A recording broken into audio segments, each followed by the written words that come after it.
Good morning, class 12th. So, I am back again. We were discussing about wastage. And in wastage, today we will be beginning up with new chapter, that is memory of childhood. एक नया chapter हम शुरू करने वाले हैं जिसका नाम है memories of childhood. When we talk about memories of childhood, तो हमारे पास क्या है? In this chapter we are having two stories. दो स्टोरीज हैं हमारे पास पढ़ने के लिए इस चैप्टर में. The memories of childhood deals with two extracts which belong to two different autobiographical episodes of two very famous writers. दो अलग अलग एक्सट्रैक्ट हैं, दो अलग अलग राइटर्स ने जिनको की लिखा है. एक है ज़ेटकालासा और एक है Bama. Now these two episodes deal with the lives of two women named Zitkalasa and Bama. अब हम क्या देखते हैं? Both of them, Zitkala as well as Bama, they had to face hardship and the vicious social discrimination. Common है दोनों के बीच में. Common factor क्या आ रहा है? The problems regarding racial discrimination, caste discrimination, gender discrimination which these two collectively have faced. ज़ेटकालासा has to deal with exactly racial discrimination while Bama had to suffer with caste discrimination. So दोनों ने अपनी life में बहुत कुछ सफर किया है और क्या रहा उनका, कैसे किया, क्या जर्नी रही, किस तरह से ये सारी प्रॉब्लम्स उन्होंने फेस करी. This thing they have described us here in this chapter. Now from exam point of view ये चैप्टर बहुत इंपॉर्टेंट है. फ्रीक्वेंटली इस चैप्टर के ऊपर क्वेश्चंस जो है वो आते हैं. नाउ हम इन दोनों राइटर्स के बारे में जब इस स्टोरी में बात करते हैं तो हम बात करते हैं, ये उन्होंने अपनी ऑटोग्राफी में लिखा है, एक्सट्रैक्ट है उसका, और दोनों राइटर अपने चाइल्डहुड के एक एक्सपीरियंस को नरेट कर रही हैं और उसके थ्रू इन डिस्क्रिमिनेशंस के बारे में हमें बता रही है ना. ये उनके चाइल्डहुड का बचपन क्या मैटर है जिसको कि उन दोनों ने यहाँ पर हमारे सामने डिस्क्राइब किया है. अब in both the extracts, writers explore their childhood and there is a reflection on their relationship with the prevalent culture. जो क्या impact उनके ऊपर पड़ा exactly, that also they have described. The culture was harsh towards the women and treated them in a harsh manner in their childhood. This thing also they have explain us. तो एक बहुत सारी बातें हैं जिनके बारे में we will be talking in this chapter. So the name of the chapter is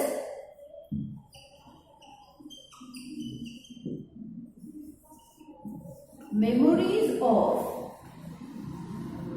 Childhood. That is क्योंकि दोनों की बचपन की मेमोरी को रिकलेक्ट किया जा रहा है, इसीलिए टाइटल का सिग्निफिकेंस भी यहाँ पर ऐसे ही प्रूव हो रहा है. देखो, टू बिगिन अप विद हम क्या देखते हैं कि this unit presents autobiographical account for the lives of two women writers, Zitkalasa and बामा.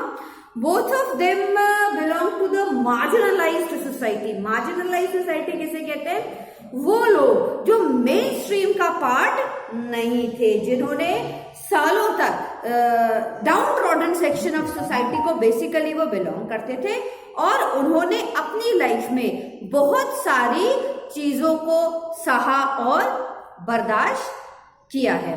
द फर्स्ट जो है that is Zitkalasa. That is she is an American Indian women born in late 9th century. The second is by a contemporary Tamil Dalit writer. बामा जो है वो आज के जमाने की राइटर है और आज भी हमें उनकी राइटिंग्स के बारे में राइटिंग्स पढ़ने को मिलती हैं. प्रोसीडिंग फर्दर हम लोग क्या देखते हैं कि दो पार्ट्स में है. That already I have told you. दो अलग अलग ऑटोबायोग्राफिकल नोट है. पहला पार्ट हम पढ़ेंगे the cutting off my long hairs by Zitkala Sa. Now, in the cutting of my long hair, here जो राइटर है हमारी, she describes how mercilessly her long hairs, beautiful hairs were forcibly cut. जबरदस्ती उसके लंबे घने बालों को काट दिया गया था. She was being dragged out, खींच के उसको बाहर लेके आए थे. She cried, resisted, she kicked, she scratched wildly, but nobody was there to help her out. उसकी मदद करने के लिए कोई भी आगे नहीं आता है. She was tied fastly, बहुत जोर से, जबरदस्ती से उसको एक चेयर के ऊपर बांध दिया गया. But she didn't submit. लेकिन लास्ट मोमेंट तक हम क्या देखते हैं, उसने हिम्मत नहीं हारी. टिल लास्ट पॉइंट वो लड़ती रही, खुद को उस सिचुएशन से बाहर निकालने की कोशिश जो है वो करती रही. No one, there were lots of many people around her, but no one came for help and not a single soul came to console her. मदद करना तो बहुत दूर की बात है, कोई भी उसके बाल कट जाने के बाद सिंपैथेटिकली भी उसके पास नहीं आता है, ये बताने के लिए, जताने के लिए कि what had happened with her वो जस्टिफिकेबल नहीं है. सो इसके लिए भी कोई नहीं आता है. तो and she was very hurt by this, बहुत दुखी होती है. सेकेंड स्टोरी जो हम पढ़ेंगे इसमें, वो हम पढ़ेंगे we too are human beings. Second story कौन सी है? We too are human beings, written by Bama. Bama जो है बॉर्न इंडियन है. क्या कहते हैं? She describes that how Indian society is ridden with the evil of untouchability. वो describe करती है. She belongs from a scheduled caste, downtrodden section of the society at that time. वो हमें explain करती हैं कि किस तरह अंदर तक इंडिया में अनटचेबिलिटी जो है वो फैली हुई है. इसको हमें डिस्क्राइब करके बताती हैं. बिकॉज बामा herself has seen and experienced it. उन्होंने खुद ने इस अनटचेबिलिटी को एक्सपीरियंस किया है. And she was very upset by the attitude of the people belonging to the higher class of the society. Their attitude towards the lower class of the society. वो बहुत दुखी थी कि all, according to her, all human beings are same. So why caste matters so much? क्यों? And she had also given us a lesson कि education is only thing with which we can overcome from all other problems of life. जो कोई भी समस्या हमारी life में है, चाहे वो नेचुरल है या ह्यूमन मेड है, या हमसे खुद पैदा हो गई है, या सिचुएशन ऐसी हो गई है, सिर्फ एजुकेशन एक ऐसी चीज है जिससे हम उन सारी प्रॉब्लम्स से बाहर आ सकते हैं. तो ये दो चीजें हैं, दो बातें हैं, दो स्टोरीज हैं, दो अलग अलग राइटर्स की, जिनके बारे में हम इस एक चैप्टर में पढ़ेंगे. और ये दोनों स्टोरीज जो हैं वो इन दोनों राइटर्स की चाइल्डहुड मेमोरीज हैं. इसीलिए टाइटल का सिग्निफिकेंस यहां प्रूव हो जाता है, मेमोरीज ऑफ चाइल्डहुड. वो यादें जो कि बचपन की हैं लेकिन are very important, that has been described here in these two stories by these two writers. Fine. So let us begin up. हम शुरू करते हैं फर्स्ट स्टोरी से. फर्स्ट स्टोरी है हमारी the cutting of my long hairs देखो, जो ज़िटकाला सा है वो क्या है, पढ़ने के लिए जाती है. So the story begins with the first day of Zitkala Sa in the land of apples, and the day was very bitter cold day. बहुत ठंडा दिन था, बहुत ठंड थी. The entire ground was covered with snow. बहुत अच्छी snowfall हुई थी और जो पूरा ग्राउंड है वो किससे भरा हुआ था, स्नो से भरा हुआ था. ट्रीज वर बेयर, क्योंकि जब बहुत ज्यादा स्नोफॉल हो जाती है तो पत्ते जो है वो झड़ जाते हैं, पेड़ों के सारे खाली डंडियां जो है वो रह जाती हैं. तो ट्रीज वर बेयर ओनली, स्नो ही थी उनके ऊपर. और वो she was not comfortable in that entire atmosphere. जो ज़िटकाला सा है वो बिल्कुल भी कंफर्टेबल फील नहीं कर रही थी. ऑल ऑफ अ सडन क्या होता है, she hears a bell, the sound of the bell and clatter of shoes. Clatter of shoes में टक टक टक टक आवाज आती है ना जूते में से चलने की, दैट वन, उसको बोलते हैं क्लैटर ऑफ शूज. अब वो उसको बहुत परेशान कर रहे थे. These both things were very annoying to the sensitive ears. See देखो, सेंसिटिव ईयर्स क्यों बोला गया है, the sound varies person to person. मुझे बहुत जोर से ताली बजाने की आवाज बहुत अच्छी लगती है, बट हो सकता है कि few are not comfortable with that. I want to hear music at a very loud pace, but there are people who like soft music in very low pace. So Zitkala Sa jo hai, she is a bit sensitive and her ears, they were not comfortable in the sound of the bell and the clatter of shoes. उनके जो year है वो बिल्कुल भी क्या है, comfortable नहीं है. लो, एंड द पीपल अराउंड हर, वो क्या है, they murmured in unknown language. The language which all those people were talking in, उसको नहीं समझ में आ रही थी. उन सारे लोगों की जो भाषा है वो ज़िटकाला सा को नहीं समझ में आ रही थी. So that is why also she was not at all comfortable there.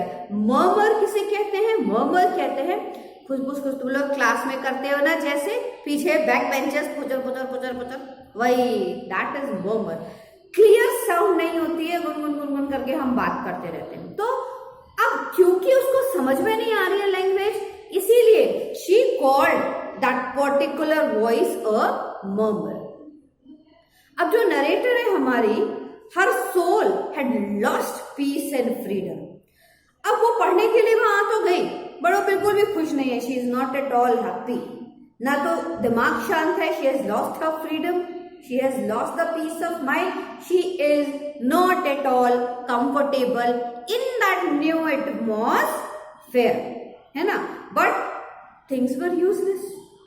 Useless क्यों है, क्योंकि अब वो आ चुकी है वहां पर पढ़ने के लिए, आगे पढ़ना है उसको, एडमिशन हो चुका, उसका सारे काम हो चुके. So now this thought process that by coming here she had lost her peace of mind and freedom. इसी चीज को अगर वो सोचती रहेगी बार बार तो क्या होगा, उससे कोई फायदा नहीं होना है. इसीलिए इसको यूजलेस वहां पर बोला गया है. इसीलिए यूजलेस वर्ड का इस्तेमाल यहां पर किया गया है.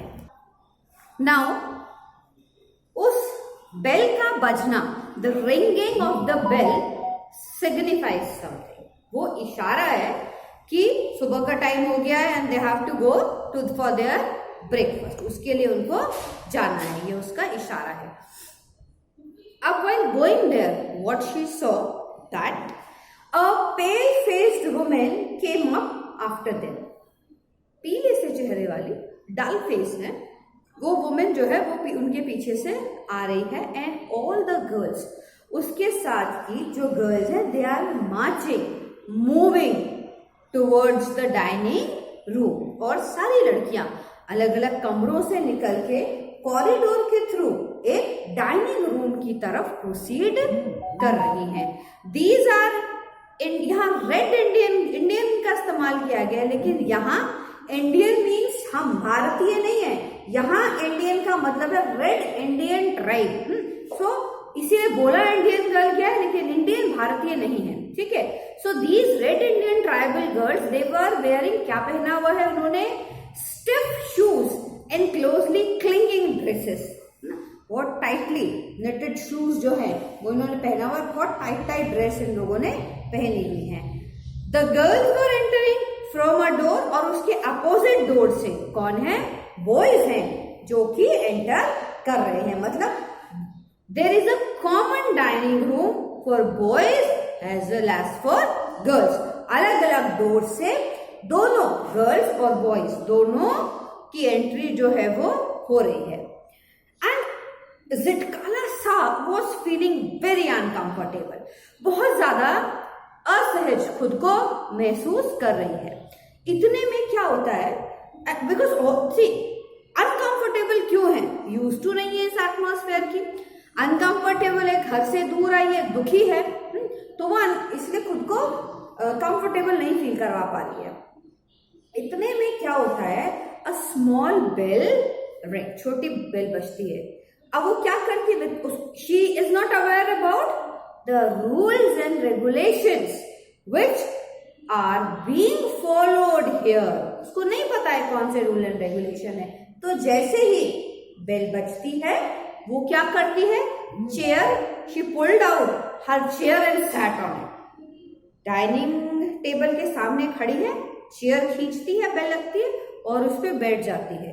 But all of a sudden she noticed that all other were standing, कि भाई इतने में उसको क्या लगता है कि यार I am the single person जो मैं बैठ गई हूँ चेयर निकाल के, बाकी जो सब लोग हैं ये लोग तो अभी खड़े ही हैं, तो ऑकवर्ड फील करती है। अब शी फेल्ट कंफ्यूज्ड ऑल्सो कि ये क्या हो गया, मेरे हिसाब से तो बैठना चाहिए था। अब द सेकेंड बेल, इतने में सेकेंड बेल बज जाती है। At the second bell was sounded, all were seated at last, सब बैठ जाते हैं। And she caught the eyes of a pale face woman। अब ये pale face woman कौन है, ये उनकी केयर टेकर है वहां पे। अब वो उसको घूर के देख रही होती है, क्योंकि वो सही से फॉलो नहीं कर रही है रूल एंड रेगुलेशन, वो उसको देखती है जैसे ही। And she was very keenly watched by a stranger woman, हमारी जो ज़िटकाला सा है उसको बहुत ध्यान से जो है ऑब्जर्व करा जा रहा है उस पेल वुमेन के थ्रू। इतने में थर्ड बेल जो है वो बज जाती है। Everyone they picked up their knife, spoons, fork and they begin eating, क्योंकि बाकी सबको तो रोज का रूटीन पता है, तो वो फटाफट से अपना fork and knife and spoon फटाफट अरेंज करके दे स्टार्टेड ईटिंग, वो शुरू हो जाते हैं। अब हर फ्रेंड ज़िटकाला सा के साथ जो उसकी फ्रेंड है वो उसको एक बहुत टेरिबल वार्निंग देती है। अब वो अच्छे से खा भी नहीं पाती है, actually not comfortable at all, अच्छे से खाना नहीं खा पाती है। तो उसी सुबह मतलब जब वो ब्रेकफास्ट करके वापस आ रहे होते हैं तो उसकी जो फ्रेंड है she gave her a terrible warning. क्या वार्निंग देती है वो उसको बताती है कि she had overheard the pale face woman talk। वो लेट इन द मॉर्निंग हमारे ज़िटकाला सा की फ्रेंड है, she gave her a terrible warning that she had listened certain things which that pale face lady was talking regarding ज़िटकाला सा, उसके बारे में बात कर रही है। They were talking to cut off her long hairs। क्या बात कर रहे हैं वो बात कर रहे हैं उसके लंबे बालों को काट देने की। अब ज़िटकाला सा was in state of shock, वो बेचारी बड़ी परेशान हो जाती है। बिकॉज क्यों हो जाती है इतनी परेशान, she belongs to a tribe. कौन सी ट्राइब को बिलोंग कर रही है वो, जहां पर लंबे बाल रखना क्या है, ब्रेवरी की निशानी है। और छोटे बाल जो हैं that is for coward people. तो उसके यहाँ पे तो ये बड़ा उल्टा सिस्टम है, तो वो बड़ी परेशान हो जाती है। अब उसका परेशान होना भी लाजमी है। At her place among her people short hair was worn by mourners, long hairs, shingle hairs were worn by coward, है ना। तो क्या है, जो उसकी फ्रेंड है, she decides to submit by the narrator's rebel. She decided not to submit but to struggle. अब उसकी फ्रेंड उसको समझाती है कि देखो तुम्हें क्या करना है, तुम्हें इनसे लड़ाई नहीं करनी है, जैसा वो कह रहे हैं वैसा कर दो। लेकिन झटकाला जो है वो क्या कहती है, वो कहती है कि she will not give of, वो हिम्मत नहीं हारेगी, वो क्या करेगी, वो लास्ट तक भी लड़ेगी। इस डिसीजन के अगेंस्ट में वो आखिरी तक जो है वो लड़ेगी। तो उसने क्या करा, she decided not to submit but to struggle. अब क्या होता है कि first of all the idea which strikes in her mind is कि वो कहीं छुप जाए। अब वो पूरे हॉस्टल में ढूंढती है जगह। Finally she got a dark room with long curtains, all are closed. The room was very dark and she situated her under the bed. सबसे डार्क रूम में पलंग के नीचे झटकाला सा छुप जाती है। तो उसको लगता है कि ये लास्ट कॉर्नर रूम है, यहां तक उनको पहुंचने में बहुत टाइम लग जाएगा। अब देखो कहीं ना कहीं झटकाला सा was aware about this fact also in her mind that finally they will caught her. ये उसको पता है, लेकिन फिर भी she want to struggle. अब किसी को नहीं बताती है वो, suddenly she disappeared. अब when she crawl under the bed and she hide herself. अब finally after few time उसको आवाजें आने लगती है नीचे से कि people are calling out her name, उसका नाम बुलाया जा रहा है। वो समझ जाती है, उसको ढूंढते हैं यहाँ वहां। Then she heard the steps, they are coming from a very close distance, है ना। And the voices they were growing louder and louder. अब entire hostel was searching for Zitkala only. So finally she was caught and carried down.